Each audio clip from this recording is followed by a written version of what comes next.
Hey y'all! Welcome to another episode of Dear Qadriyyah Safiyyah, where I scour the internet and I look for situations so I can offer my unsolicited opinion and advice and perspective. So, thank you all for your patience with me. I am now in a better place mentally, emotionally, physically to be more consistent with these Dear Qadriyyah Safiyyahs. So, bravo to me. Yay to you for your patience. Thank you.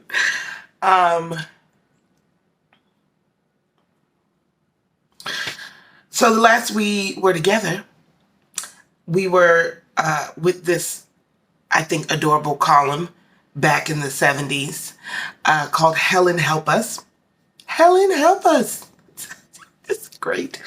I love it. And it's from the Morning Record. The Morning Record. Back when the newspaper was the daily record of things. You know, not, I don't know. I don't know what the news is now. But in the 70s, at least it was still it recorded events. The Morning Record in Meridian, Connecticut, Tuesday, August 24th, 1971. 1971. All right, so this is, we did two already. This is, I believe, the third. Here we go. Dear Qadriyyah Safiyyah. And you know what? I was thinking, like, how am I answering these? Am I answering these then, or I'm answering these now? And I can only say, you know, as someone who is working on staying in the present, I'm going to answer them now, like right now, okay? Because I'm working on staying in the present. Dear Qadriyyah Safiyyah, I am 13 and a half. 13. First of all, that's adorable. A 13 and a half year old writing in. That's adorable. I believe I'm going to start using fractions for my age as well. Why do we ever stop doing that? I'm 43 and a 6. Hi, my name is Qadriyyah Safiyyah, and I am 43 and a 6. Okay? Keep track of my birthday. That's what I'm telling you. I'm 13 and a half, and my little sister is 11. They are adorable. My big brother is 20. Okay. Okay, Mom. Okay. 20, 13 and a half, 11. All right. And since Dad died,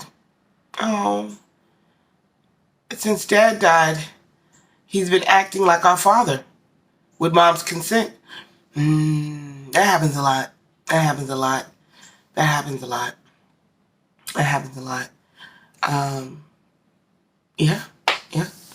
Last night he caught us hitchhiking a ride.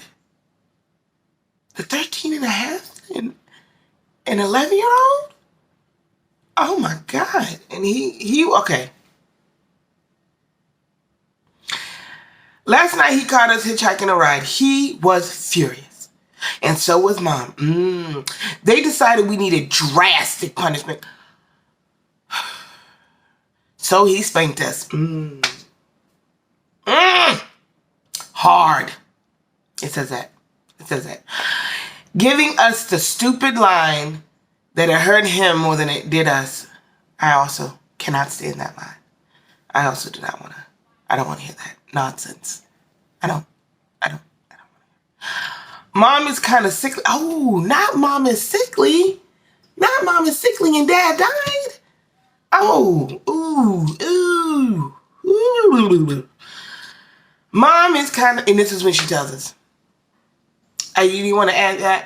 I feel like that information was pertinent in the introduction to the family. I don't know. I feel like, hi, I'm 13 and a half. My sister is 11. My big brother is 20. My dad is dead. And my mom is sickly. That runs right in. That runs right in to that 13 and a half year old. But you are 13 and a half.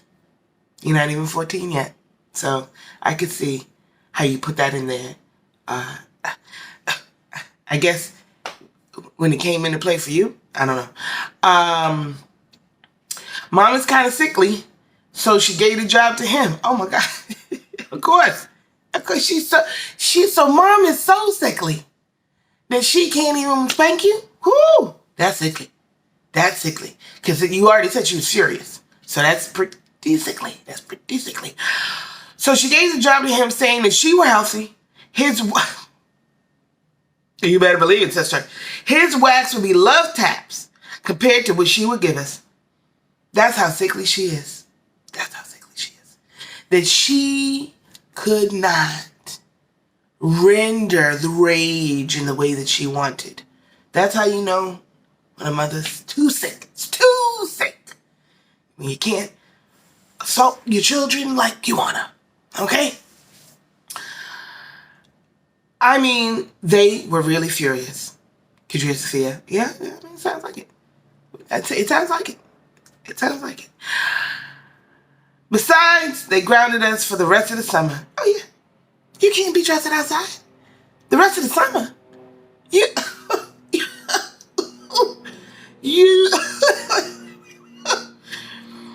And I see. Let me get through this. Because we're not even through this. We're not even through this. Hurry it up, Qadriyyah Safiyyah. She said, besides, they grounded us for the rest of the summer, and I'll still hitch if I need a ride. Ooh, I think that was too much. No, excuse me. I think that was much too much. I think that was much too much. As everybody hitchhikes nowadays, is there a time period when hitchhiking wasn't a thing? I don't know. 13-and-a-half-year-old. I don't know if there was a time in all of Connecticut history. We can just only start in Connecticut history. Maybe we can even narrow it down to Meridian history. Okay? I don't know if there's ever been a time when hitchhiking wasn't a thing, but it's a thing nowadays. It's a thing nowadays, right now. It's still a thing right now in 2022. Oh, 13-and-a-half-year-old. It's a thing. And nobody gets spanked anymore. Okay. Well, that's good to hear that the trend in the 70s was not spanking children. That's adorable. Mom says any parent would get that tough if she caught her daughter's thumbing at night. That's thumbing at night. Is that what it's called? Thumbing? You was out there thumbing.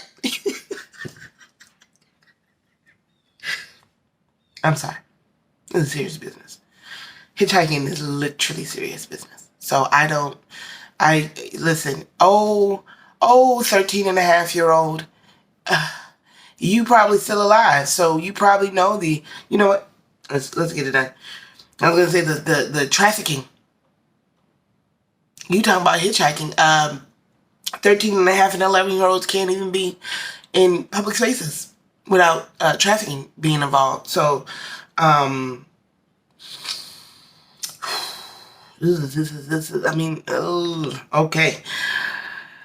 Any parent would get that tough if she caught her daughter and you took the 11-year-old. Ooh, boy, not the 11-year-old. Ooh, the rage you got my 11-year-old out there. You got my 11. She better be the ringleader. The only satisfaction that I can receive is that the 11-year-old better be the ringleader of this foolishness, okay? It better be the 11-year-old talking about, we've just got to hitchhike. It better not be you. It better not be the 13-year-old. She never misses our call. She never misses your calling, so please help me out. Help you out. Oh, I'm going to help you out. Signed, C and B. Dear C and B, let me help you out right now. Okay? So, absolutely, I agree. I agree. I'm not a fan of spanking. I also am not a fan of spanking. I'm not a fan of spanking. And I'm not a fan of saying that I'm not a fan of spanking, but then there are instances. I 100% do agree with you, C and B, that physical punishment is not productive in this case. It's not productive because we already see it didn't work. Like you passed that. You passed. You are definitely the wild and free daughters that we long for. But wild and free doesn't have to be recklessly bars, right? So the way I can help you out is in your travels, because it's 1971 and there are phones. There are phones. Actually, we said we're going to live in today. First of all, I mean, in today's day and age, you can reach out to anyone at any point, at any moment, and ask for a ride. But let's just say that you live somewhere where that is not an option, even in 2022. Let's say your situation, even though plenty of 13 and 11-year-olds have cell phones, maybe your parents, maybe y'all not in a situation where the 13-year-old, 13 and a half year old and solid 11-year-old have cell phones. Okay, I would suggest that when you are literally out in these streets and your adventure takes you afar, to have a plan of action. Because what this was the funny part is last night he caught us hitchhiking a ride. I feel like when you say he caught us, that means he saw his little sisters on the side of the road thumbing and asking for a ride. I don't know how else you catch someone hitchhiking other than in the act, right? Because I feel like if someone told on y'all, that would have been the narrative. But when you say to me, that to me says that you all were coming home at the same time. So it sounds like I don't know if the 20-year-old may probably it's probable, high probable that the 20-year-old is working somewhere. I don't know what their dad's financial situation was, but probably the 20-year-old has a job somewhere. And I feel like that you can just, instead of being reckless, you can be reasonable and say to yourself, we're going to hit these streets hard. Okay? We don't know where we're going to end up, but we do know we're going to need a ride home. So whenever your brother gets off work, before he gets off work, you could be like, hey, bro, we ended up halfway across town. Okay? We're going to need a ride from where we're at. Okay? That's called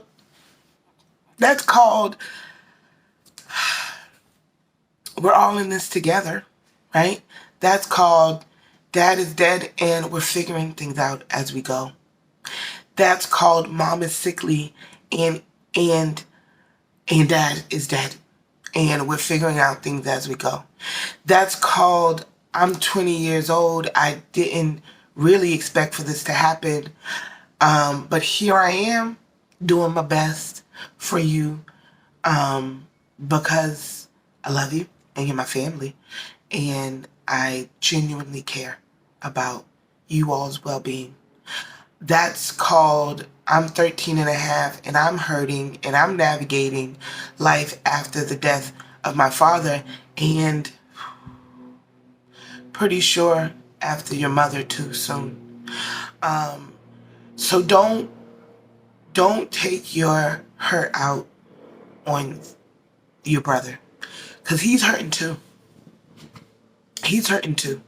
I don't even know if you said your dad's dead. I don't know if that equals the 20-year-old too. I don't know if that's his dad too. But even if it's not his dad, like if it's, I don't know. But he's hurting too. And it only sounds like he's really doing his best. So don't take it out on each other, because you all are all hurting together.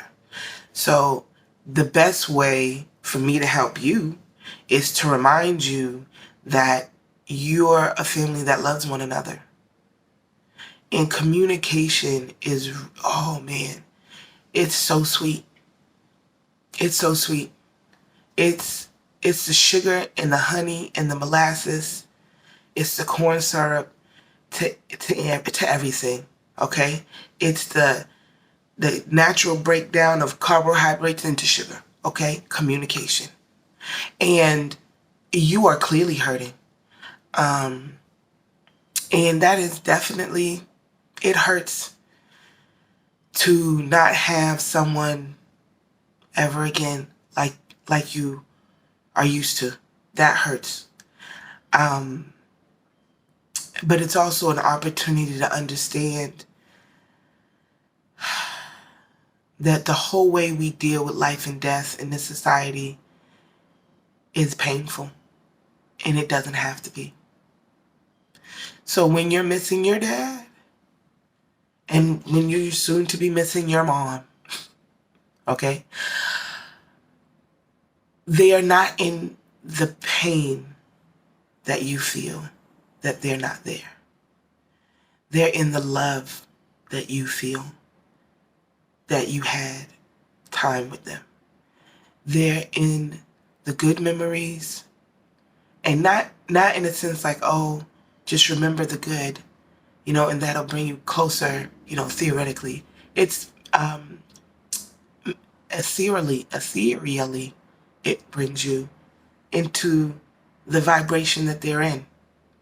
So we don't have to be separated from those who are not still on this earthly plane. Oh my God, I can't believe I'm saying that. But yeah, we don't have to be separate from the dead. We don't have to be. And that's why it feels so bad, because it's unnecessary. That longing, that pain, that retching feeling, that cementing that time does, right? All of that is our perspective, our conditioning, just the way society views death. That's what that is. Because at any given moment, you can be in the same place energetically that they are. And that means exactly what that means, right? You could be with them right now in this exact moment. So that's how, first of all, that's how I can help you. You got to adjust your perspective on life and death, right? Because that's where that hurt is coming from. And then I can help you by reminding you that the more that you communicate how you feel to others, the more it normalizes this way of being. And even though sometimes people will not respond the way you want them to respond, the normalizing is in you doing it, right? This is how it normalize saying to your brother, I wasn't ready for dad to die, and I'm not ready for you to be in the space that he was in. I'm not ready for that. And so using assertion and aggression or violence to cement your place only causes me further discomfort and further pain, right? And so you can ask him for ease. Be easy with me.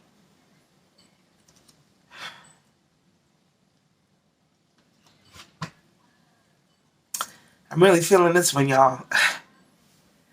But we can't ask people to be easy, to transition us into things that are difficult. If you need it, if you need the ease, that is a phenomenal way to communicate to people. Hey, this is difficult for me. And I wasn't even expecting it to be difficult. So if you could be gentle with me and ease me into the situation so that I have time to transition from what I was familiar with to this new situation, then I would respond better. That's what you can say, C and B. Thank you. Obviously, this hit a chord with me. And I'm grateful for this opportunity to feel what I'm feeling because I'm very sincerely in this space with you. Because I know how it feels to have a perspective on death that causes me pain. And I know how it feels to need to be able to communicate how I'm feeling. And I know how it feels for people to use aggression and violence with me because they don't know what else to do, right? And I know from experience that I've used aggression and violence because I didn't know what to do. But now I know better, and so I do better. And that's how I'm helping myself reaffirm that communication really is sweet. All right, y'all. Welcome back to Dear Qadriyyah Safiyyah. We about to be real consistent in this mother lover. Because it's more for me than it is for y'all, apparently. All right. But success to us all.